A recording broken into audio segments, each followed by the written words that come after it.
Au nom du Père, du Fils et du Saint-Esprit. Amen. Comprendre ce que Dieu fait dans ton foyer. Ecclésiaste chapitre 3 verset 1, il y a un temps pour tout. Même dans le mariage, Dieu agit par saison. Bien-aimé,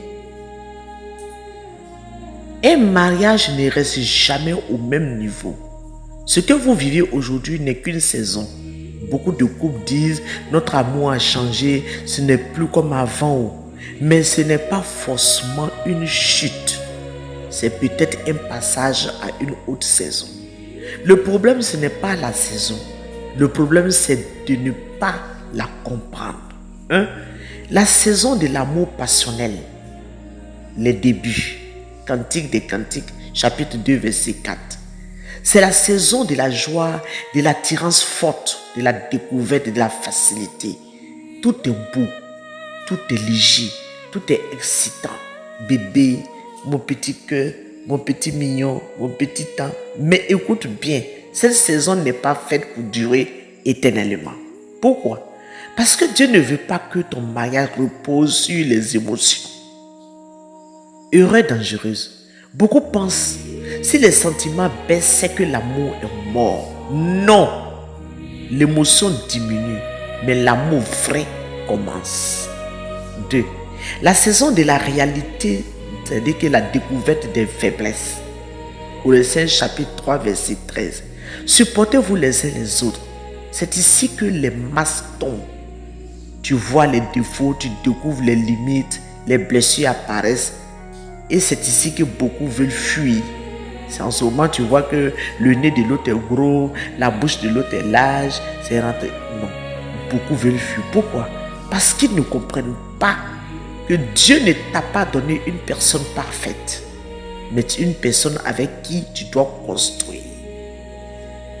C'est dans cette saison que les disputes commencent, les incompréhensions surgissent, les frustrations apparaissent. Mais écoute, ce n'est pas la fin. Je dis bien, ce n'est pas la fin, c'est la construction. 3. La saison de la construction profonde. Matthieu chapitre 7, verset 24. Celui qui bâtit sur le roc. Ici, Dieu travaille sérieusement. Il te brise l'orgueil, l'égoïsme, le besoin d'avoir toujours raison. Il t'apprend à pardonner, à communiquer, à aimer sans condition. C'est la saison la plus difficile dans le mariage, mais aussi la plus importante. Il faut savoir, il faut la comprendre et savoir la gérer. Si tu fuis cette saison, tu ne vivras jamais un mariage solide. Si tu divorces à cette période ou bien tu fuis, tu ne vivras jamais un mariage solide. Si tu restes et tu travailles, tu bâtis quelque chose d'indestructible. 4. La saison des tempêtes. Marc chapitre 4 verset 37 à 39. La tempête. Ton mariage passe par là. Problème financier. Il n'y a pas l'argent. C'est difficile. Et ça commence. Oui, il faut m'aider. Tu ne m'aides pas. Oui, il faut faire ça. Tu ne me payes pas la maison. Tu ne m'aides pas. Les maladies arrivent. Les trahisons. La fatigue, le silence entre l'homme et la femme, l'éloignement émotionnel. Et ici, une question se pose. Allez-vous vous battre l'un contre l'autre ou vous battre ensemble? Parce que si vous battez l'un contre l'autre, vous allez briser votre couple. Vous devrez vous mettre ensemble pour battre, pour combattre. Danger, beaucoup deviennent des ennemis dans le foyer. Monsieur est couché à droite, madame est couchée à gauche, d'autres même se couchent au salon, madame est dans la chambre. Attention, c'est à cette période que vous vous accusez des accusateurs, des juges, au lieu d'être des alliés. Vous allez partir, vous accuser devant vos voisins, devant vos amis, au dehors. Vous voyez, c'est pas bon, ça diminue le respect. Il ne faut pas aller se vendre à cette période. Il ne faut pas vendre ta femme au dehors à tes amis. Il ne faut pas vendre ton mari au dehors à tes amis. Protégez-vous, même quand ça ne va pas. Je déclare que toute tempête dans ton mariage ne te détruira pas, mais te rapprochera au nom de Jésus. 5. La saison de la maturité et de la paix. Psaume 128. Vous comprenez sans parler. Vous avez traversé ensemble. Vous êtes devenus une équipe.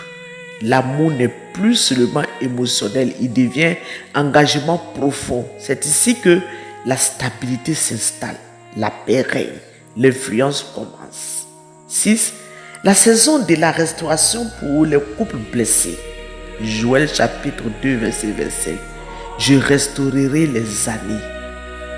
Écoute, même un mariage brisé peut être restauré.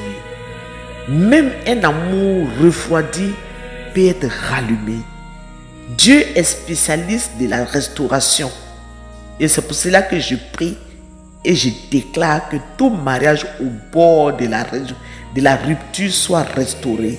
Que toute communication morte revive. Que tout amour éteint soit rallumé. Que toute œuvre de destruction soit renversée. Si tu es dans une saison difficile, ne quitte pas. Je t'en supplie. Comprends. Si tu es dans une saison froide, ne fuis pas. Travaille. Si tu es dans une saison de combat, ne détruis pas. Prie.